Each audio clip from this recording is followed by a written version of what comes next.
ਆਪਣੇ ਪਹਿਲੇ ਹੀ ਇਮਤਿਹਾਨ ਦੇ ਵਿੱਚ ਫੇਲ ਹੋਣ ਤੋਂ ਬਾਅਦ ਵਿਰੋਧੀ ਦਲਾਂ ਅਤੇ ਅਰਵਿੰਦ ਕੇਜਰੀਵਾਲ ਨੂੰ ਲੈ ਕੇ ਭਾਜਪਾ ਦਾ ਇੱਕ ਵੱਡਾ ਬਿਆਨ ਆਇਆ ਹੈ।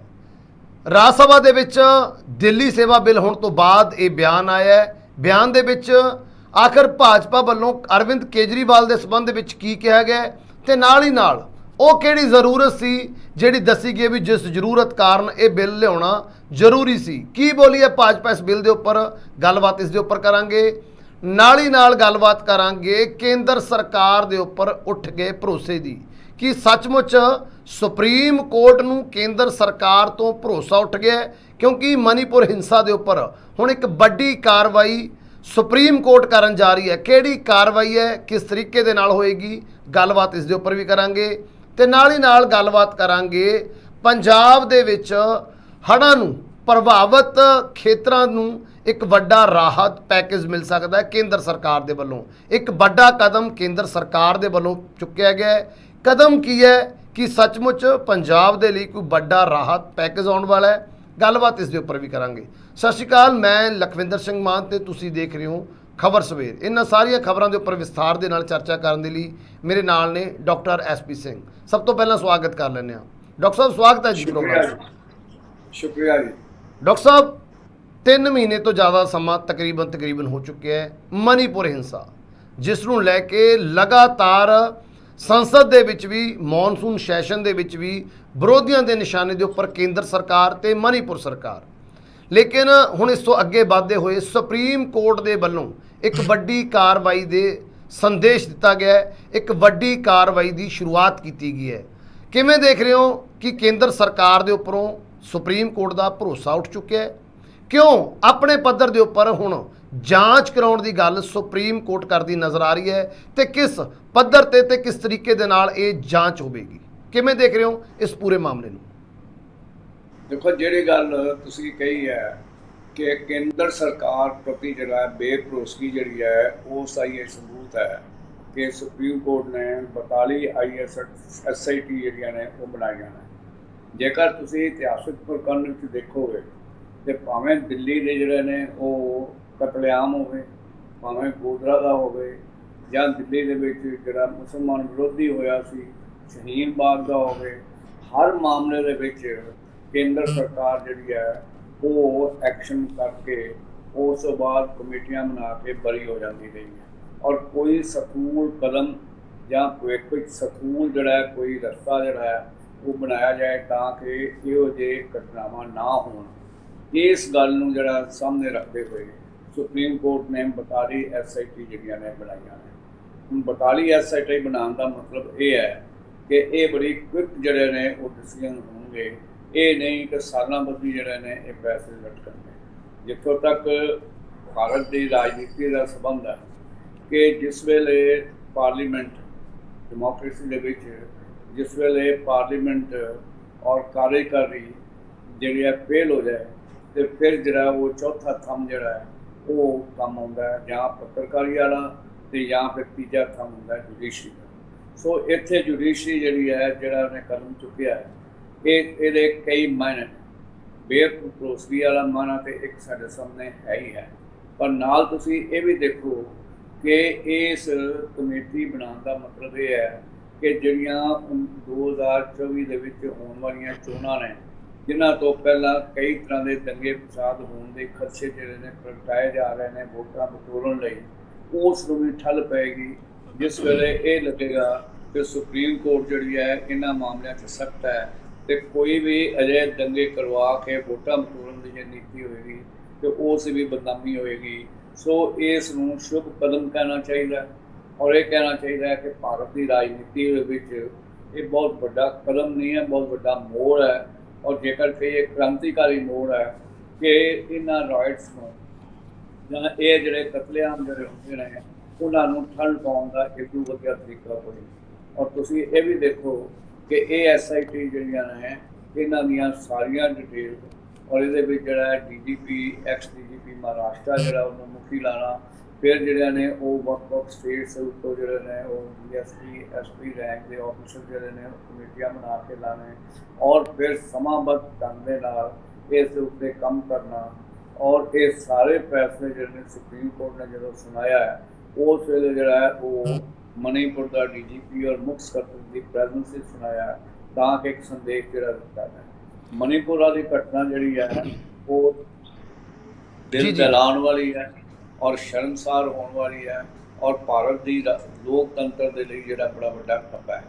इस तो पहला भी जिन्ने भी दंगे होए भावें गोधरा दे होए भावें दिल्ली दे होए ये सारिਆਂ ਦੇ ਵਿੱਚ ਜਿਹੜਾ ਸੀ ਉਹ शर्मसार होने वाली गल सी। लेकिन सरकारां ने समय ਦੀਆਂ ਸਰਕਾਰਾਂ ਨੇ ਉਹਨਾਂ ਦੇ ਉੱਤੇ ਜਿਹੜਾ ਹੈ ਉਹ ਮਿੱਟੀ ਪਾ ਕੇ ਉਹਨਾਂ ਨੂੰ ਲਗਾ ਕੇ ਅੱਜ ਵੀ ਤੁਸੀਂ ਦੇਖੋ ਕਿ ਦਿੱਲੀ ਦੇ ਜਿਹੜੇ ਨੇ ਉਹ ਕਤਲੇਆਮ ਦਾ ਜਿਹੜਾ ਹੈ ਅਜੇ ਵੀ ਜਗਦੀਸ਼ ਟਾਈਟਲਰ ਦਾ ਕੇਸ ਚੱਲਦਾ ਪਿਆ ਜਦੋਂ ਕਿ ਇੰਨੇ ਸਾਲ ਲੰਘ ਗਏ।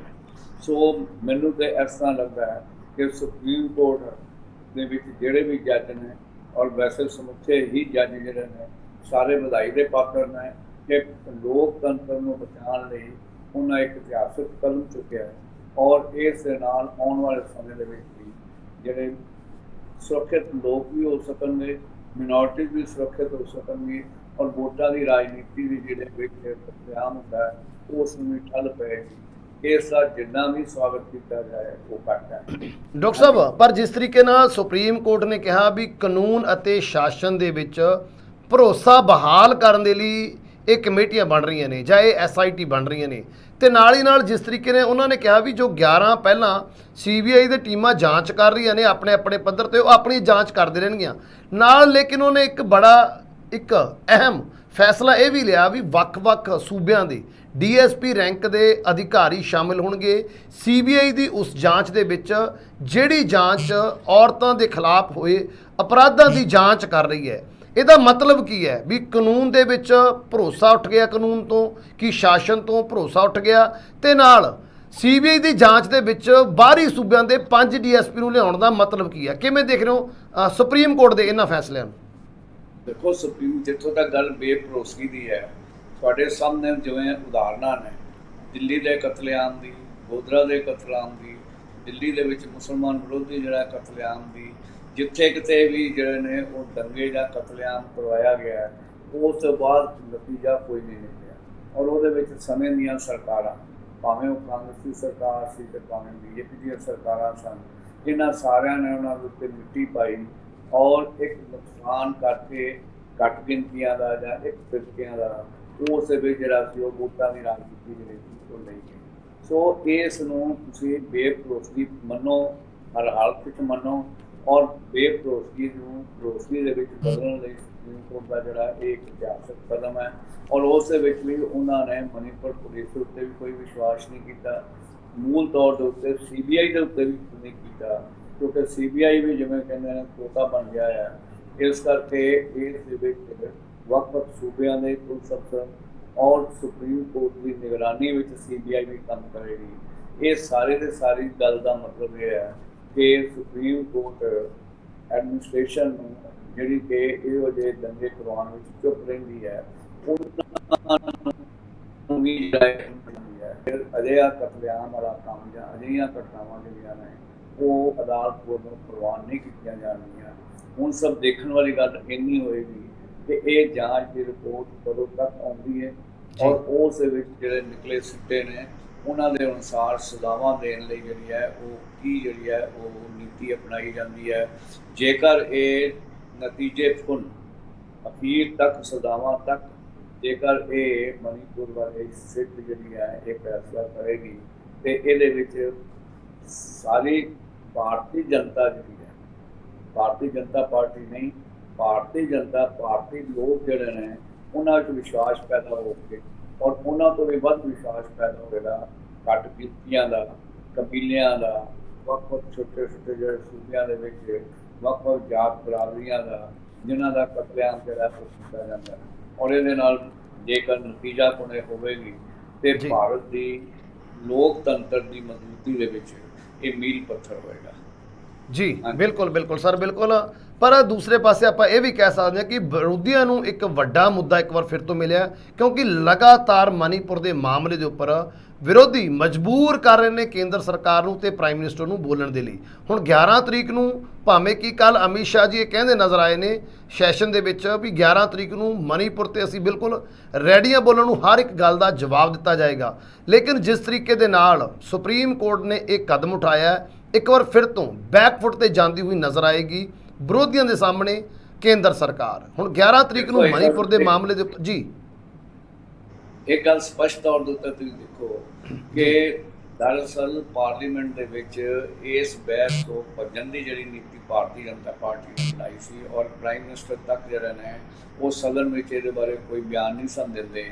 यही जिहड़ी है बेभरोसगी सी कि जेकर सरकार जवाबदेह नहीं हो रही, जेकर सरकार जिहड़ी है संजीदगी नहीं दिखा रही, जे सरकार जिहड़ी है लोगों का विश्वास जितने नहीं चल रही तो ਉਹਦੇ ਵਿੱਚ ਸੁਪਰੀਮ ਕੋਰਟ ਨੇ ਵਿੱਚ ਐਂਟਰ ਕਰ ਗਈ ਹੈ। ਹੁਣ ਵਿਰੋਧੀ ਧਿਰਾਂ ਦੀ ਬਹਿਸ ਵੀ, ਅਮਿਤ ਸ਼ਾਹ ਦੇ ਬਿਆਨ ਵਾਲੀ ਵੀ ਗੱਲ, ਇਹ ਸਭ ਜਿਹੜੀਆਂ ਨੇ ਉਹ ਇੱਕ ਵਾਰੀ ਅਹਿਮੀਅਤ ਗਵਾ ਚੁੱਕੀਆਂ ਨੇ ਕਿਉਂਕਿ ਇਸ ਦਾ ਹੁਣ ਫੈਸਲਾ ਜਿਹੜਾ ਸੁਪਰੀਮ ਕੋਰਟ ਨੇ 40 ਸਿੱਟ ਜਿਹੜੀਆਂ ਨੇ ਕਰਨਗੀਆਂ ਔਰ ਉਦੋਂ ਪਹਿਲਾਂ ਜਿਹੜੀ ਹੈ ਜਿੰਨੀ ਵੀ ਬਹਿਸ ਹੋਏਗੀ ਉਹ ਸਭ ਹਵਾ ਵਿੱਚ ਤਲਵਾਰਾਂ ਮਾਰਨ ਵਾਲੀ ਹੋਏਗੀ। ਅਸਲੀ ਜਿਹੜੀ ਹੈ ਉਹ ਨਤੀਜਾ ਜਿਹੜਾ ਉਹ ਕੰਮ ਹੋਏਗਾ ਜਿਹੜੀਆਂ 42 ਸਿੱਟ ਜਿਹੜੀਆਂ ਨੇ ਕਰਨਗੀਆਂ। ਔਰ ਜਿਵੇਂ ਪਹਿਲਾਂ ਮੈਂ ਕਿਹਾ ਕਿ ਇਸ ਕਦਮ ਦੀ ਜਿੰਨੀ ਪ੍ਰਸ਼ੰਸਾ ਕੀਤੀ ਜਾਏ ਉਨੀ ਵਧੀਆ ਹੈ ਕਿਉਂਕਿ ਭਾਰਤੀ ਲੋਕਤੰਤਰ ਨੂੰ ਬਚਾਉਣ ਲਈ ਇਹ ਸਭ ਤੋਂ ਵੱਡਾ ਕਦਮ ਜਿਹੜਾ ਮੰਨਿਆ ਜਾ ਸਕਦਾ। ਜੀ ਬਿਲਕੁਲ ਬਿਲਕੁਲ। ਪਰ ਸਰ ਜਦੋਂ ਹੁਣ 11 ਤਰੀਕ ਨੂੰ ਮਨੀਪੁਰ ਹਿੰਸਾ ਦੇ ਉੱਪਰ ਸੰਸਦ ਦੇ ਵਿੱਚ ਪ੍ਰਾਈਮ ਮਿਨਿਸਟਰ ਸਾਹਿਬ ਬੋਲਣਗੇ ਤਾਂ ਮੁਸ਼ਕਿਲਾਂ ਹੋਰ ਵੀ ਵਧਣਗੀਆਂ। ਕਾਰਨ ਕਿਉਂਕਿ ਡੀਜੀਪੀ ਮਨੀਪੁਰ ਅਤੇ ਚੀਫ ਸੈਕਟਰੀ ਮਨੀਪੁਰ ਨੂੰ ਵੀ ਤਲਬ ਕੀਤਾ ਗਿਆ ਸੀ ਸੁਪਰੀਮ ਕੋਰਟ ਦੇ ਵੱਲੋਂ ਜਵਾਬਦੇਹੀ ਵਾਸਤੇ ਵੀ ਆਖਰ ਉਹਨਾਂ ਵੱਲੋਂ ਹੁਣ ਤੱਕ ਕਾਰਗੁਜ਼ਾਰੀ ਢਿੱਲੀ ਕਿਉਂ ਰਹੀ ਹੈ। ਇਹ ਸਾਰੇ ਮੁੱਦਿਆਂ ਦੇ ਉੱਪਰ ਕਹਿ ਸਕਦੇ ਵੀ ਸਰਕਾਰ ਘਿਰਦੀ ਹੋਈ ਨਜ਼ਰ ਆਏਗੀ। ਦੂਸਰੇ ਪਾਸੇ ਸਰਕਾਰ ਦੇ ਉਸ ਬਿੱਲ ਦੀ ਗੱਲ ਕਰੀਏ ਜਿਹੜਾ ਬਿੱਲ ਪਿਛਲੇ ਦਿਨ ਜਾਂ ਕਹੀਏ ਪਿਛਲੇ ਕਈ ਮਹੀਨਿਆਂ ਤੋਂ ਬੜੀ ਚਰਚਾ ਦੇ ਵਿੱਚ ਹੈ, ਦਿੱਲੀ ਸੇਵਾਵਾਂ ਬਿੱਲ। ਪਹਿਲਾਂ ਲੋਕ ਸਭਾ ਦੇ ਵਿੱਚ ਤੇ ਕੱਲ ਰਾਜ ਸਭਾ ਦੇ ਵਿੱਚ ਵੀ ਬਿੱਲ ਇਹ ਪਾਸ ਹੋ ਚੁੱਕਿਆ ਹੈ। ਵਿਰੋਧੀ ਦਲਾਂ ਦੀ ਜੋ ਤਾਕਤ ਹੈ ਕੱਲ ਕਮਜ਼ੋਰ ਪਈ ਹੈ। ਪਹਿਲੇ ਇਮਤਿਹਾਨ ਦੇ ਵਿੱਚ ਚਿੱਤ ਹੁੰਦੇ ਦਿਖਾਈ ਦਿੱਤੇ ਨੇ ਵਿਰੋਧੀ ਦਲ, ਲੇਕਿਨ ਇਸ ਤੋਂ ਬਾਅਦ ਅਮਿਤ ਸ਼ਾਹ ਨੇ ਕੇਜਰੀਵਾਲ ਨੂੰ ਲੈ ਕੇ ਵੱਡਾ ਨਿਸ਼ਾਨਾ ਸਾਧਿਆ ਹੈ। ਗੱਠਜੋੜ ਨੂੰ ਲੈ ਕੇ ਕੀ ਕੁਝ ਬੋਲੇ ਨੇ ਤੇ ਨਾਲ ਹੀ ਨਾਲ ਉਹਨਾਂ ਦੇ ਵੱਲੋਂ ਇਹ ਵੀ ਦੱਸਿਆ ਗਿਆ ਕਿ ਇਹ ਬਿੱਲ ਲਿਆਉਣ ਦੀ ਆਖਰ ਜ਼ਰੂਰਤ ਕੀ ਸੀ। ਕੇਜਰੀਵਾਲ ਦੇ ਸੰਬੰਧ ਦੇ ਵਿੱਚ ਤੇ ਇਹਨਾਂ ਅਲਾਇੰਸ ਦੇ ਸੰਬੰਧ ਦੇ ਵਿੱਚ ਕੀ ਬੋਲੇ ਨੇ ਤੇ ਕੀ ਜ਼ਰੂਰਤ ਦੱਸੀ ਤੀ ਵੀ ਇਹ ਬਿੱਲ ਆਖਰ ਲਿਆਉਣਾ ਕਿਉਂ ਪਿਆ, ਕੀ ਬੋਲੇ ਅਮਿਤ ਸ਼ਾਹ ਇਸ ਬਿੱਲ ਦੇ ਉੱਪਰ। ਦੇਖੋ ਅਮਿਤ ਸ਼ਾਹ ਉਹਨਾਂ ਦਾ ਜਾਂ ਬੀਜੇਪੀ ਦਾ ਇੱਕ ਜਿਹੜਾ ਇੱਕ ਸਟਾਈਲ ਹੈ ਕਿ ਹਮੇਸ਼ਾ ਗੱਲ ਜਿਹੜੀ ਹੈ ਉਹਨੂੰ ਅਟੈਕ ਨੂੰ ਕਾਊਂਟਰ ਅਟੈਕ ਦੇ ਵਿੱਚ ਬਦਲਦੀ ਔਰ ਉਸ ਦੇ ਵਿੱਚ ਜਿਹੜੇ ਅਸਲੀ ਮੁੱਦੇ ਨੇ ਉਹਨਾਂ ਨੂੰ ਜਿਹੜਾ ਉਹ ਬੁਲਾਉਣ ਦਾ ਜਿਹੜਾ ਇੱਕ ਯਤਨ ਜਿਹੜਾ ਉਹ ਕੀਤਾ ਜਾਂਦਾ। ਇਹਦੇ ਵਿੱਚ ਵੀ ਉਹੀ ਨੀਤੀ ਜਿਹੜੀ ਹੈ ਅਪਣਾਈ ਗਈ ਹੈ ਕਿ ਦਰਅਸਲ ਇਹ ਇੰਪੋਰਟੈਂਟ ਨਹੀਂ ਸੀ ਕਿ ਇਹ ਬਿੱਲ ਜਿਹੜਾ ਹੈ ਇਹਦੇ ਵਿੱਚ ਕੀ ਮੁੱਦਾ ਨੇ ਤੇ ਕਿਉਂ ਲਿਆਂਦਾ ਗਿਆ। ਮੇਰੇ ਹਿਸਾਬ ਦੇ ਨਾਲ ਸਭ ਤੋਂ ਮਹੱਤਵਪੂਰਨ ਇਹ ਸੀ ਕਿ ਸੁਪਰੀਮ ਕੋਰਟ ਨੇ ਇਸ ਕਾਨੂੰਨ ਨੂੰ ਰੱਦ ਕੀਤਾ ਔਰ ਸੁਪਰੀਮ ਕੋਰਟ ਦੇ ਉਸ ਰੱਦ ਕਰਨ ਦੇ ਫੈਸਲੇ ਦੇ ਬਾਵਜੂਦ ਉਹਦੇ ਪੈਨਲ ਜਿਹੜਾ ਹੈ ਇੱਕ ਆਰਡੀਨੈਂਸ ਦੇ ਦਿੱਤਾ। ਇਹਦਾ ਮਤਲਬ ਇਹ ਹੈ ਕਿ ਸੁਪਰੀਮ ਕੋਰਟ ਦੇ ਫੈਸਲੇ ਨੂੰ ਵੀ ਜਿਹੜਾ ਹੈ ਉਹ ਰੱਦ ਕੀਤਾ ਹੈ ਔਰ ਜੇਕਰ ਸਾਡਾ ਸੁਪਰੀਮ ਕੋਰਟ ਨੂੰ ਵੀ ਅਸੀਂ ਇਸ ਤਰ੍ਹਾਂ ਰੱਦ ਕਰਨ ਲਗਾਂਗੇ ਤੇ ਭਾਰਤੀ ਲੋਕਤੰਤਰ ਲਈ ਵੀ ਇਹ ਖਤਰੇ ਦਾ ਨਿਸ਼ਾਨ ਹੈ। ਸੋ ਇਹ ਨਿਸ਼ਾਨ ਹੁਣ ਵੀ ਹੈ। ਇਹ ਵੱਖਰੀ ਗੱਲ ਹੈ ਕਿ ਮਨੀਪੁਰ 'ਚ ਆ ਕੇ ਉਹਨਾਂ ਨੇ ਆਪਣਾ ਜਿਹੜਾ ਰੋਲ ਦਿਖਾਇਆ, ਲੇਕਿਨ ਇਹ ਜਿਹੜੇ ਤਰੀਕਾ ਅਪਣਾਇਆ ਗਿਆ ਇਹ ਤਰੀਕਾ ਜਿਹੜਾ ਉਹ ਗਲਤ ਹੈ। ਜੇ ਸੁਪਰੀਮ ਕੋਰਟ ਦੇ ਵਿੱਚ ਕੇਸ ਹਰ ਗਿਆ ਤਾਂ ਉਹਨੂੰ ਪ੍ਰਵਾਨ ਕਰ ਲੈਣਾ ਚਾਹੀਦਾ ਸੀ। ਹੁਣ ਆਪਣੀ ਇਸ ਵੋਟਾਂ ਦੀ ਰਾਜਨੀਤੀ ਵਿੱਚ ਜਿਹੜੀ ਲੋਕ ਸਭਾ ਤੇ ਰਾਜ ਸਭਾ ਦੇ ਵਿੱਚ ਇਸ ਵੇਲੇ ਜਿਹੜੀ ਹੈ ਉਹ ਬੀਜੇਪੀ ਕੋਲ ਹੈ, ਉਹਦੇ ਨਾਲ ਜਿਹੜਾ ਧੱਕਾ ਜਿਹੜਾ ਕੀਤਾ ਜਾ ਸਕਦਾ। ਤੋਂ ਤੱਕ ਗੱਲ ਇਹ ਹੈ ਕਿ ਬਦਲੀਆਂ ਦੇ ਅਧਿਕਾਰ ਜੇਕਰ ਕਿਸੇ ਵੀ ਪਬਲਿਕ ਐਡਮਿਨਿਸਟ੍ਰੇਸ਼ਨ ਦੇ ਸਿਸਟਮ ਦੇ ਵਿੱਚ ਵੀ ਤੁਸੀਂ ਦੇਖੋਗੇ ਤੇ ਕੋਈ ਵੀ ਪ੍ਰਸ਼ਾਸਨਿਕ ਕੰਮ ਜਿਹੜਾ ਹੈ ਉਹਨਾਂ ਚਿਰ ਨਹੀਂ ਹੁੰਦਾ ਜਿੰਨਾ ਚਿਰ ਉਹਦੇ ਤੇ ਆਫਿਸਰ ਜਿਹੜਾ ਹੈ ਉਹ ਇਫੈਕਟਿਵਲੀ ਕੰਮ ਨਹੀਂ ਕਰ ਸਕਦਾ। ਹੁਣ ਇੱਥੇ ਜਿਹੜਾ ਹੈ ਉਹ ਅਧਿਕਾਰ ਟਰਾਂਸਫਰ ਦੇ ਜਿਹੜੇ ਅਧਿਕਾਰ ਨੇ ਉਹ ਸਾਰੇ ਜਿਹੜੇ ਨੇ ਕੇਂਦਰ ਸਰਕਾਰ ਨੇ ਜਾਂ ਲੈਫਟੀਨੈਂਟ ਗਵਰਨਰ ਨੇ ਆਪਣੇ ਕੋਲ ਲੈ ਲਏ। ਇਹਦਾ ਮਤਲਬ ਇਹ ਹੈ ਕਿ ਦਿੱਲੀ ਦੀ ਜਿਹੜੀ ਪ੍ਰਸ਼ਾਸਨ ਹੈ ਉਸ ਦਾ ਪ੍ਰਿੰਸੀਪਲ ਜਿਹੜਾ ਕਰ ਦਿੱਤਾ ਗਿਆ ਔਰ ਉਹਦੇ ਕੋਈ ਨਤੀਜੇ ਚੰਗੇ ਨਤੀਜੇ ਆਉਣ ਦੀ ਸੰਭਾਵਨਾ ਨਹੀਂ ਹੈ। ਔਰ ਜਿਹੜੀ ਕਿ ਭਾਰਤੀ ਜਨਤਾ ਪਾਰਟੀ ਪਿਛਲੇ 15 ਸਾਲਾਂ ਤੋਂ ਦਿੱਲੀ ਦੇ ਰਾਜ ਤੋਂ ਬਾਹਰ ਨਿਕਲੀ ਹੋਈ ਹੈ ਉਸ ਨੂੰ ਵਾਪਸ ਲਿਆਉਣ ਦਾ ਜਿਹੜਾ ਯਤਨ ਹੈ। ਜਿੱਥੋਂ ਤੱਕ ਅਮਿਤ ਸ਼ਾਹ ਉਹਨਾਂ ਦਾ ਕਹਿਣਾ ਕਿ ਕਰਪਸ਼ਨ ਦੇ ਕਾਰਨ ਜਿਹੜਾ ਅਸੀਂ ਕੀਤਾ, ਤੇ ਕਰਪਸ਼ਨ ਤੇ ਬਾਕੀ ਸਟੇਟਸ ਵਿੱਚ ਵੀ ਹੈ, ਬਾਕੀ ਸਟੇਟਸ ਤੋਂ ਵੀ ਵਾਪਸ ਲੈ ਲਓ। ਕਰਪਸ਼ਨ ਜਿਹੜੀ ਹੈ ਉਹ ਦੀਆਂ ਬਾਕੀ ਸਟੇਟਸ ਵੀ ਹੁੰਦੀਆਂ ਨੇ। ਨਹੀਂ ਸਰ, ਉਹ ਸਰ ਅਮਿਤ ਸ਼ਾਹ ਨੇ ਇਹ ਵੀ ਕਿਹਾ ਨਾ ਵੀ ਜਦੋਂ ਸੁਪਰੀਮ ਕੋਰਟ ਦਾ ਫੈਸਲਾ ਆਇਆ ਸੀ ਉਸ ਤੋਂ ਤੁਰੰਤ ਬਾਅਦ ਵਿਜੀਲੈਂਸ ਵਿਭਾਗ ਦੇ ਵਿੱਚ ਵੱਡੇ ਪੱਧਰ ਤੇ ਤਬਾਦਲੇ ਕੀਤੇ ਗਏ ਸੀ, ਕਿਉਂਕਿ ਜੋ ਸੀਐਮ ਹਾਊਸ ਦਾ ਨਵੀਨੀਕਰਨ ਹੋਇਆ ਤੇ ਸ਼ਰਾਬ ਘੁਟਾਲਾ, ਉਸ ਦੇ ਸੰਬੰਧ ਦੇ ਵਿੱਚ ਇਹਨਾਂ ਅਧਿਕਾਰੀਆਂ ਦੇ ਕੋਲੇ ਕੁਝ ਪੁਖਤਾ ਸਬੂਤ ਸੀ, ਵੱਡੀਆਂ ਫਾਈਲਾਂ ਇਹਨਾਂ ਕੋਲ ਸੀ, ਇਸ ਕਰਕੇ ਨਾ ਤਬਾਦਲੇ ਕੀਤੇ ਗਏ ਨੇ। ਸੋ ਇਸ ਕਰਕੇ ਜ਼ਰੂਰੀ ਸੀ ਵੀ ਇਹ ਬਿੱਲ ਲਿਆਂਦਾ ਗਿਆ। ਇਹ ਅਮਿਤ ਸ਼ਾਹ ਇਹ ਸਫਾਈ ਦਿੰਦੇ ਨਜ਼ਰ ਆਏ ਨੇ। ਗੱਲ ਇਹ ਹੁੰਦੀ ਹੈ ਕਿ ਕੇਂਦਰ ਸਰਕਾਰ ਕੋਲੋਂ ਲੈਫਟੀਨੈਂਟ ਗਵਰਨਰ ਕੋਲ ਜਿਹੜੇ ਕਦਮ ਜਿਹੜੇ ਨੇ ਗਲਤ ਉਠਾਏ ਜਾਣ, ਉਹਨੂੰ ਰੋਕਣ ਦੇ ਹੋਰ ਕਈ ਢੰਗ ਨੇ, ਲੇਕਿਨ ਹਮੇਸ਼ਾ ਲਈ ਪੱਕੇ ਤੌਰ 'ਤੇ ਸਾਰੀਆਂ ਸ਼ਕਤੀਆਂ ਵਾਪਸ ਲੈ ਲੈਣੀਆਂ ਜਿਹੜੀਆਂ ਨੇ, ਇਹ ਕਿਸੇ ਵੀ ਲੋਕਤੰਤਰ ਦਾ ਜਿਹੜਾ ਉਹ ਤਰੀਕਾ ਨਹੀਂ ਹੈ। ਲੋਕਤੰਤਰ ਦੇ ਵਿੱਚ ਚੁਣੀ ਹੋਈ ਸਰਕਾਰ ਨੂੰ ਅਧਿਕਾਰ ਹੈ ਕਿ ਜੇ ਅਸੀਂ ਇਹ ਗੱਲ ਕਹੀਏ ਕਿ ਜਿਹੜੀਆਂ ਵੱਖ-ਵੱਖ ਪ੍ਰਾਂਤਾਂ ਦੀਆਂ ਜਿਹੜੀਆਂ ਨੇ ਉਹ ਪ੍ਰਸ਼ਾਸਨਿਕ ਪ੍ਰਣਾਲੀਆਂ ਜਿਹੜੀਆਂ ਨੇ ਉਹਨਾਂ ਵਿੱਚ ਬਦਲੀਆਂ ਦੇ ਵਿੱਚ ਕੁਝ ਅਫਸਰਾਂ ਨੂੰ ਫੇਵਰ ਕਰਨ ਲਈ, ਕੁਝ ਨੂੰ ਡਿਸਫੇਵਰ ਕਰਨ ਲਈ, ਕਿਸੇ ਨੂੰ ਫਾਇਦਾ ਪਹੁੰਚਾਉਣ ਲਈ ਸਾਰੇ ਕਾਰਜ ਹੁੰਦੇ ਨੇ, ਲੇਕਿਨ ਕਿ ਸਾਰੇ ਭਾਰਤ ਦੇ ਸਾਰੇ ਸੂਬਿਆਂ ਦੀਆਂ ਸਾਰੀਆਂ ਸਰਕਾਰਾਂ ਤੋਂ ਇਹ ਪਾਵਰ ਵਿਡਰਾਅ ਕਰ ਲੈਣੀ ਚਾਹੀਦੀ ਹੈ। ਇਹ ਕਹਿਣਾ ਕਿ ਉੱਥੇ ਇੱਕ ਆਬਕਾਰੀ ਨੀਤੀ ਜਿਹਨੂੰ ਐਕਸਾਈਜ਼ ਪਾਲਿਸੀ ਦੇ ਤੌਰ 'ਤੇ ਲਿਕਰ ਪਾਲਿਸੀ ਦੇ ਤੌਰ 'ਤੇ ਕਰਨਾ, ਉਹਦੇ ਲਈ ਮਸਲਾ ਸੀ, ਜਾਂ ਕੋਈ ਛਿੱਟ-ਪੁੱਟ ਜਿਹੜੀਆਂ ਨੇ ਘਟਨਾਵਾਂ ਸਨ, ਇਹ ਗੱਲ ਜਿਹੜੀ ਹੈ ਮੰਨ ਕੇ ਤੁਸੀਂ ਲਿਮਟਿਡ ਜਿਹੜੀ ਸੀ ਐਕਸਰਸਾਈਜ਼ ਕੀਤੀ ਜਾਣੀ ਚਾਹੀਦੀ ਸੀ ਕਿ ਜਿਹੜੀਆਂ ਇਹ ਤਬਦੀਲੀਆਂ ਜਿਹੜੀਆਂ ਨੇ ਨਹੀਂ ਕੀਤੀਆਂ ਜਾ ਸਕਦੀਆਂ ਜਾਂ ਵੱਡੇ ਅਫਸਰਾਂ ਦੀਆਂ ਨਹੀਂ ਕੀਤੀਆਂ ਜਾ ਸਕਦੀਆਂ। ਬਲੈਂਕਟ ਤੌਰ ਦੇ ਉੱਤੇ ਇੱਕ ਪਾਸੜ ਹੋ ਕੇ ਸਾਰੀਆਂ ਹੀ ਪਾਵਰ ਵਿਡਰਾਅ ਕਰ ਲੈਣੀਆਂ, ਕਿਸੇ ਵੀ ਭਾਵੇਂ ਯੂਟੀ ਹੈ ਤੇ ਭਾਵੇਂ ਜਿਹੜਾ ਕੋਈ ਸਟੇਟ ਹੈ, ਉਹਨਾਂ ਤੋਂ ਅਜਿਹੀਆਂ ਪਾਵਰ ਵਿਡਰਾਅ ਕਰਨ ਦਾ ਮਤਲਬ ਇਹ ਹੈ ਕਿ ਉਸ ਪ੍ਰਾਂਤ ਦਾ ਜਾਂ ਉਸ ਯੂਨੀਅਨ ਟੈਰੀਟਰੀ ਦਾ ਲੋਕਤੰਤਰ ਢਾਂਚਾ ਜਿਹੜਾ ਹੈ ਉਹ ਤਬਾਹ ਕਰ ਦੇਣਾ। ਔਰ ਇਸ ਬਿੱਲ ਜਿਹੜਾ ਹੁਣ ਐਕਟ ਬਣ ਗਿਆ ਸਮਝੋ ਕਿ ਇਹਦੇ ਵਿੱਚ ਅਜਿਹਾ ਫੈਸਲਾ ਜਿਹੜਾ ਹੈ ਇਹ ਲੋਕਤੰਤਰ ਲਈ ਮੰਦਭਾਗਾ ਹੈ, ਔਰ ਇਹ ਮੰਨਣਾ ਚਾਹੀਦਾ ਹੈ ਕਿ ਆਉਣ ਵਾਲੇ ਸਮੇਂ ਦੇ ਵਿੱਚ ਜਿਹੜਾ ਹਿੰਦੁਸਤਾਨ ਦਾ ਫੈਡਰਲ ਢਾਂਚਾ ਜਿਹੜਾ ਹੈ, ਜਿਹਦੇ ਨਾਲ ਜਿਹੜਾ ਹੈ ਅਸੀਂ ਸਮਝਦੇ ਹਾਂ ਕਿ ਵੱਖ-ਵੱਖ ਪ੍ਰਾਂਤਾਂ ਨੂੰ ਆਜ਼ਾਦੀ ਹੈ, ਉਹ ਜਿਹੜੀ ਹੈ ਉਹ ਖਤਮ ਕਰਨ ਦੀ ਪ੍ਰਕਿਰਿਆ ਸ਼ੁਰੂ ਹੋਏਗੀ। ਸੋ ਮੰਦਭਾਗਾ ਹੈ, ਲੇਕਿਨ ਕਿਉਂਕਿ ਗਿਣਤੀ ਜਿਹੜੀ ਹੈ ਭਾਰਤੀ ਜਨਤਾ ਪਾਰਟੀ ਕੋਲ ਲੋਕ ਸਭਾ 'ਚ ਵੀ ਹੈ, ਰਾਜ ਸਭਾ 'ਚ ਵੀ ਉਹਨਾਂ ਮੈਨੇਜ ਕਰ ਲਈ ਹੈ। ਸੋ ਇਸ ਮੰਦਭਾਗੇ ਫੈਸਲੇ ਨੂੰ ਪ੍ਰਵਾਨ ਤੇ ਕਰਨਾ ਪਵੇਗਾ, ਲੇਕਿਨ ਇਹਦਾ ਸਵਾਗਤ ਨਹੀਂ ਕੀਤਾ ਜਾ ਸਕਦਾ।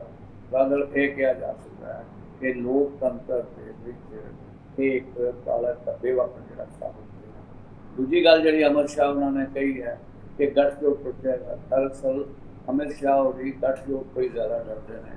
ਗੱਠਜੋੜ ਬਣਿਆ ਸੀ ਜ਼ਰੂਰ ਇਸ ਗੱਲ ਲਈ ਕਿ ਇਸ ਬਿੱਲ ਦਾ ਵਿਰੋਧ ਕਰਨਾ ਹੈ, ਲੇਕਿਨ ਉਸ ਤੋਂ ਬਾਅਦ ਜਦੋਂ ਇੰਡੀਆ ਦੇ ਵਿੱਚ ਤਬਦੀਲ ਹੋ ਗਿਆ ਤਾਂ ਉਸ ਗੱਠਜੋੜ ਆਪਣੀ ਇੱਕ ਪੱਕੇ ਕਦਮੀ ਚੱਲ ਪਿਆ। ਅੱਗੋਂ ਚੱਲੇਗਾ ਕਿ ਨਹੀਂ ਚੱਲੇਗਾ ਵੱਖਰੀ ਗੱਲ ਹੈ, ਲੇਕਿਨ ਬਿੱਲ ਦੇ ਪਾਸ ਹੋਣ ਤੋਂ ਬਾਅਦ ਗੱਠਜੋੜ ਟੁੱਟ ਜਾਏਗਾ, ਇਹ ਗੱਲ ਜਿਹੜੀ ਹੈ ਕੋਈ ਸਮਝ ਵਾਲੀ ਨਹੀਂ ਹੈ। ਇਹ ਤਾਂ ਸਿਰਫ ਗੱਠਜੋੜ ਤੋਂ ਭਾਰਤੀ ਜਨਤਾ ਪਾਰਟੀ ਜਾਂ ਅਮਿਤ ਸ਼ਾਹ ਦਾ ਡਰ ਜਿਹੜਾ ਹੈ ਉਹ ਬੋਲਦਾ ਹੈ, ਲੇਕਿਨ ਆਉਣ ਵਾਲੇ ਸਮੇਂ ਦੇ ਵਿੱਚ ਗੱਠਜੋੜ ਨੂੰ ਤੋੜ ਭੰਨ ਕਰਨ ਲਈ ਕੇਂਦਰ ਸਰਕਾਰ ਵੀ ਯਤਨ ਕਰੇਗੀ। ਹੋਰ ਵੀ ਕਈ ਸਥਿਤੀਆਂ ਪੈਦਾ ਹੋ ਸਕਦੀਆਂ ਨੇ, ਲੇਕਿਨ ਇਸ ਬਿੱਲ ਦੇ ਨਾਲ ਕੋਈ ਸੰਬੰਧ ਨਹੀਂ। ਬਿੱਲ ਤੋਂ ਬਾਅਦ ਵੀ ਗੱਠਜੋੜ ਰਹੇਗਾ ਔਰ ਉਹ ਗੱਠਜੋੜ ਜਿਹੜਾ 24 ਤੱਕ ਰਹਿਣਾ ਚਾਹੀਦਾ ਹੈ, ਔਰ ਉਹਦੇ ਨਾਲ ਜਿਹੜਾ ਮੁਕਾਬਲਾ ਜਿਹੜਾ ਉਹ ਚੋਣਾਂ ਦੇ ਵਿੱਚ ਭਾਰਤੀ ਜਨਤਾ ਪਾਰਟੀ ਨਾਲ ਕੀਤਾ ਜਾਣਾ ਚਾਹੀਦਾ ਹੈ।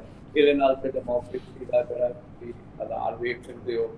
ਅਦਰਵਾਈਜ਼ ਗੱਠਜੋੜ ਕੇ ਟੁੱਟੇਗਾ ਤੇ ਉਹ ਆਪਣੇ ਆਪ ਵਿੱਚ ਇੱਕ ਪਾਰਟੀ ਦਾ ਇੱਕ ਪਾਸਾ ਜਿਹੜਾ ਉਹ ਨਤੀਜਾ ਤਰਾਜ ਕਾਇਮ ਹੋਏਗਾ, ਜਿਹੜਾ ਸ਼ਾਇਦ ਭਾਰਤੀ ਲੋਕਤੰਤਰ ਲਈ ਕੋਈ ਸ਼ੁਭ ਕਦਮ ਨਹੀਂ ਕਿਹਾ ਜਾ ਸਕਦਾ। ਜੀ ਬਿਲਕੁਲ ਬਿਲकुल ਸਰ, ਬਿਲकुल। ਲੇਕਿਨ ਕਿਉਂਕਿ ਭਾਜਪਾ ਸੱਤਾ ਪਾਰਟੀ ਹੈ, ਉਹਨਾਂ ਨੇ ਆਪਣੇ ਬਿੱਲ ਨੂੰ ਡਿਫੈਂਡ ਵੀ ਕਰਨਾ ਸੀ ਤੇ ਜਿਸ ਤਰੀਕੇ ਨਾਲ ਕੇਜਰੀਵਾਲ ਦੇ ਉੱਪਰ ਨਿਸ਼ਾਨੇ ਸਾਧਦੇ ਨਜ਼ਰ ਆਏ ਨੇ ਉਹ ਵੀ ਕਲੀਅਰ ਸੀ, ਕਿਉਂਕਿ ਕੇਜਰੀਵਾਲ ਦੇ ਵੱਲੋਂ ਇਸ ਬਿੱਲ ਦੀ ਹਮਾਇਤ ਜਤਾਉਣ ਦੇ ਲਈ ਜਿਸ ਤਰੀਕੇ ਦੇ ਨਾਲ ਪੂਰੇ ਦੇਸ਼ ਦੇ ਵਿੱਚ ਘੁੰਮੇ ਗਏ ਸੀ ਤੇ ਪਾਰਟੀਆਂ ਨੂੰ ਇਕੱਠਾ ਕਰਨ ਦੇ ਵਿੱਚ ਸਫਲ ਵੀ ਰਹੇ ਸੀ। ਉਸ ਤੋਂ ਬਾਅਦ ਕੇਜਰੀਵਾਲ ਦੇ ਸੰਬੰਧ ਦੇ ਵਿੱਚ ਬਿਆਨ ਆਉਣਾ ਵੀ ਲਾਜ਼ਮੀ ਸੀ ਭਾਜਪਾ ਦੇ ਵੱਲੋਂ। ਸੋ ਅਮਿਤ ਸ਼ਾਹ ਜੀ ਨੇ ਉਹ ਭੂਮਿਕਾ ਨਿਭਾਈ ਹੈ। ਹੁਣ ਗੱਲ ਕੇਂਦਰ ਸਰਕਾਰ ਦੀ ਰਾਹਤ ਦੀ ਕਰੀਏ, ਕਿਉਂਕਿ ਪੰਜਾਬ ਪਿਛਲੇ ਦਿਨੀ ਹੜ੍ਹਾਂ ਦੀ ਮਾਰ ਦੇ ਕਾਰਨ ਬੁਰੀ ਤਰੀਕੇ ਨਾਲ ਪ੍ਰਭਾਵਿਤ ਹੋਇਆ ਹੈ। ਜਿੱਥੇ ਪਸ਼ੂ ਪੰਛੀਆਂ ਦੇ ਉੱਪਰ ਵਿਪਤਾ ਪਈ ਸੀ, ਜ਼ਮੀਨਾਂ ਖਰਾਬ ਹੋਈਆਂ ਨੇ, ਇੰਡਸਟਰੀ ਨੂੰ ਨੁਕਸਾਨ ਹੋਇਆ ਤੇ ਕਈ ਵੱਡੇ ਪੱਧਰ ਦੇ ਉੱਪਰ ਪੰਜਾਬ ਦੇ ਵਿੱਚ ਨੁਕਸਾਨ ਹੋਇਆ। ਪੰਜਾਬ ਸਰਕਾਰ ਆਪਣੇ ਪੱਧਰ ਦੇ ਉੱਪਰ ਵੀ ਗਿਰਦਾਰੀਆਂ ਕਰਵਾ ਰਹੀ ਹੈ ਤੇ 15 ਅਗਸਤ ਤੱਕ ਮੁਆਵਜ਼ਾ ਦੇਣ ਦੇ ਐਲਾਨ ਵੀ ਮੁੱਖ ਮੰਤਰੀ ਸਾਹਿਬ ਵੱਲੋਂ ਕੀਤੇ ਗਏ ਨੇ। ਲੇਕਿਨ ਇੱਕ ਰਾਹਤ ਵਾਲੀ ਖਬਰ ਹੋਰ ਸੁਣਾਈ ਦਿਖਦੀ ਹੈ, ਜਿਸ ਦੇ ਵਿੱਚ ਹੁਣ ਕੇਂਦਰ ਸਰਕਾਰ ਵੱਲੋਂ ਵੀ ਇੱਕ ਟੀਮ ਭੇਜੀ ਜਾ ਰਹੀ ਹੈ ਪੰਜਾਬ ਦੇ ਵਿੱਚ ਇਹਨਾਂ ਹੜ੍ਹ ਪ੍ਰਭਾਵਿਤ ਇਲਾਕਿਆਂ ਦਾ ਦੌਰਾ ਕਰਨ ਦੇ ਲਈ। ਕਿਵੇਂ ਦੇਖੀਏ ਕਿ ਇਹ ਟੀਮ ਜਦੋਂ ਦੌਰਾ ਕਰਕੇ ਵਾਪਸ ਜਾਏਗੀ, ਰਿਪੋਰਟ ਕੇਂਦਰ ਸਰਕਾਰ ਕੋਲੇ ਪਹੁੰਚੇਗੀ ਕਿ ਪੰਜਾਬ ਦੇ ਲਈ ਕੋਈ ਵੱਖਰਾ ਪੈਕੇਜ ਮਿਲ ਸਕਦਾ ਹੈ, ਕਿ ਪੰਜਾਬ ਦੇ ਉਹਨਾਂ ਲੋਕਾਂ ਨੂੰ, ਉਹਨਾਂ ਕਿਸਾਨਾਂ ਨੂੰ ਕੋਈ ਵੱਡੀ ਰਾਹਤ ਮਿਲ ਸਕਦੀ ਹੈ ਜਿਹੜੇ ਹੜ੍ਹ ਦੇ ਨਾਲ ਬੁਰੀ ਤਰੀਕੇ ਨਾਲ ਪ੍ਰਭਾਵਿਤ ਹੋਏ ਨੇ।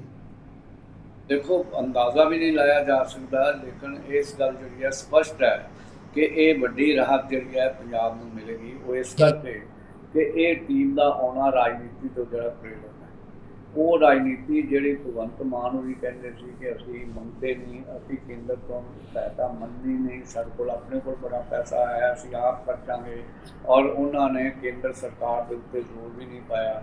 ਇਹ ਵੱਖਰੀ ਗੱਲ ਹੈ ਕਿ ਬਾਕੀ ਜਿਹੜੀਆਂ ਵਿਰੋਧੀ ਪਾਰਟੀਆਂ ਨੇ, ਭਾਵੇਂ ਉਹ ਅਕਾਲੀ ਦਲ ਹੈ, ਭਾਵੇਂ ਉਹ ਕਾਂਗਰਸ ਹੈ, ਉਹਨਾਂ ਸਾਰਿਆਂ ਨੇ, ਔਰ ਗਵਰਨਰ ਸਾਹਿਬ ਨੇ ਵੀ ਇਹ ਸਾਰਾ ਜਿਹੜਾ ਨੇ ਉਹ ਰਾਹਤ ਮੰਗਣ ਦੀ ਗੱਲ ਕੀਤੀ ਸੀ।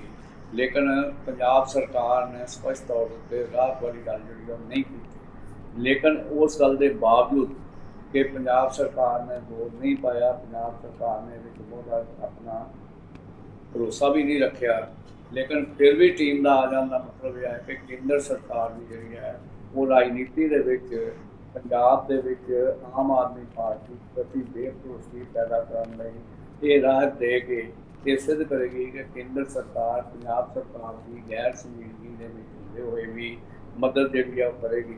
ਸੋ ਇਹ ਰਾਜਨੀਤੀ ਤੋਂ ਪ੍ਰੇਰਿਤ ਟੀਮ ਆ ਰਹੀ ਹੈ, ਔਰ ਰਾਜਨੀਤੀ ਤੋਂ ਪ੍ਰੇਰਿਤ ਵਿੱਚ ਪੰਜਾਬ ਦੇ ਵਿੱਚ ਬੀਜੇਪੀ ਜੇ ਆਪਣੇ ਰਾਜਨੀਤਿਕ ਤੌਰ 'ਤੇ ਪੈਰ ਜਮਾਉਣਾ ਚਾਹੁੰਦੀ ਹੈ ਤਾਂ ਉਹਦੇ ਲਈ ਵੀ ਜਿਹੜਾ ਇੱਕ ਸੁੱਖ ਸੁਨੇਹਾ ਹੋਏਗਾ। ਸੋ ਇਸ ਰਾਜਨੀਤੀ ਕਰਕੇ ਉਮੀਦ ਕੀਤੀ ਜਾ ਸਕਦੀ ਹੈ ਕਿ ਕਾਫੀ ਵੱਡੀ ਰਾਹਤ ਜਿਹੜੀ ਉਹ ਮਿਲੇਗੀ। ਲੇਕਿਨ ਉਸ ਰਾਹ ਦੇ ਵਿੱਚ ਜ਼ਰੂਰ ਇਫ ਐਂਡ ਬਟਸ ਲੱਗਣਗੇ, ਉਹਦੇ 'ਚ ਫਿਰ ਜਿਹੜੀਆਂ ਨੇ ਰੁਕਾਵਟਾਂ ਹੋਣਗੀਆਂ। ਉਹ ਰੁਕਾਵਟਾਂ ਦੇ ਵਿੱਚ ਜਿਹੜੀ ਹੈ ਉਹ ਪੰਜਾਬ ਸਰਕਾਰ ਦੇ ਉੱਤੇ ਕਈ ਬੰਦਸ਼ਾਂ ਲਾਉਣੀਆਂ ਹੋਣਗੀਆਂ। ਪੰਜਾਬ ਸਰਕਾਰ ਪ੍ਰਤੀ ਜਿਹੜਾ ਹੈ ਉਹ ਗੈਰ ਸੰਜੀਦਗੀ ਦਾ ਆਧਾਰ ਬਣਾਇਆ ਜਾਏਗਾ। ਸੋ ਉਹਨੂੰ ਭਗਵੰਤ ਮਾਨ ਨੂੰ ਕਿਵੇਂ ਪ੍ਰਵਾਨ ਕਰਦੇ ਨੇ, ਇਹ ਸਮਾਂ ਆਉਣ 'ਤੇ ਦੱਸਿਆ ਜਾ ਸਕਦਾ ਹੈ। ਜੀ ਬਿਲਕੁਲ ਜੀ, ਬਿਲਕੁਲ। ਸੋ ਕੇਂਦਰ ਸਰਕਾਰ ਵੱਲੋਂ ਵੱਖ-ਵੱਖ ਵਿਭਾਗਾਂ ਨਾਲ ਸੰਬੰਧਿਤ 7 ਅਧਿਕਾਰੀ ਪੰਜਾਬ ਦੇ ਉਹਨਾਂ ਸਾਰੇ ਜ਼ਿਲ੍ਹਿਆਂ ਦਾ ਦੌਰਾ ਕਰਨਗੇ ਜਿਹੜੇ ਹੜ੍ਹ ਦੇ ਨਾਲ ਬੁਰੀ ਤਰੀਕੇ ਨਾਲ ਪ੍ਰਭਾਵਿਤ ਹੋਏ ਨੇ। ਭਾਵੇਂ ਕਿ ਹੜ੍ਹਾਂ ਦੇ ਦੌਰਾਨ ਵੀ ਤਕਰੀਬਨ 200 ਤੋਂ ਸਵਾ 200 ਕਰੋੜ ਦੇ ਨੇੜੇ ਤੇੜੇ ਪੰਜਾਬ ਨੂੰ ਰਾਹਤ ਭੇਜੀ ਗਈ ਸੀ ਹੜ੍ਹਾਂ ਦੇ ਨਾਲ ਨਜਿੱਠਣ ਦੇ ਲਈ। ਲੇਕਿਨ ਹੁਣ ਜਦੋਂ ਥੋੜ੍ਹੇ ਜਿਹੇ ਹੜ੍ਹਾਂ ਦੀ ਸਥਿਤੀ ਦੇ ਵਿੱਚ ਸੁਧਾਰ ਹੋਇਆ ਤੇ ਇੱਕ ਵਾਰ ਫਿਰ ਤੋਂ ਕੇਂਦਰ ਦੀ ਟੀਮ 7 ਅਧਿਕਾਰੀ ਜਿਹੜੇ ਕਿ ਵੱਖ-ਵੱਖ ਵਿਭਾਗਾਂ ਦੇ ਨਾਲ ਸੰਬੰਧਿਤ ਨੇ ਪੰਜਾਬ ਦਾ ਦੌਰਾ ਕਰਨ ਲਈ ਪੁੱਜ ਰਹੇ ਨੇ।